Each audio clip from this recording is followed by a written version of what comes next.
If you thought Canada was planning to welcome only 380,000 permanent residents per year, there's a major detail you probably haven't heard. The Canadian government has now revealed that those official targets don't tell the complete story, and the actual number of people expected to become permanent residents is much higher. Here's everything you need to know. Canada has taken a big step toward improving transparency in its immigration system. On July 21, 2026, Immigration, Refugees and Citizenship Canada launched a new webpage called Understanding Permanent Residence Numbers in Canada. The goal is to explain how permanent resident admissions are actually counted and why the official immigration targets don't include every category of new permanent residents. Canada's immigration levels plan sets an overall target of 380,000 permanent resident admissions for both 2026 and 2027. However, the government has confirmed that these numbers exclude two special one-time initiatives. These initiatives include up to 115,000 protected persons and 33,000 in Canada workers who are also expected to receive permanent residency during the same two-year period. When these additional admissions are included, Canada's total planned permanent resident admissions for 2026 and 2027 reach approximately 908,000 people, averaging around 454,000 new permanent residents each year instead of the widely quoted 380,000. To make this information easier to understand, the new government webpage features a monthly bar chart showing permanent resident admissions from January to May 2026. The chart clearly separates admissions counted under the regular levels plan from those admitted through the one-time initiatives.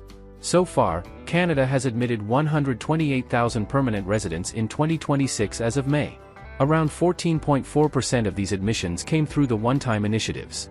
Looking closer at the progress, 9,100 in Canada workers have already received permanent residence, reaching 46% of their annual target of 20,000. Meanwhile, 9,300 protected persons have become permanent residents, representing 20% of their annual target of 46,000. This announcement follows another transparency update.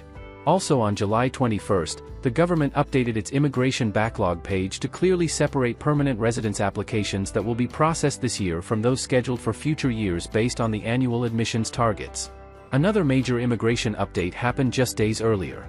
On July 15, Canada stopped accepting new sponsorships under the Parents and Grandparents program.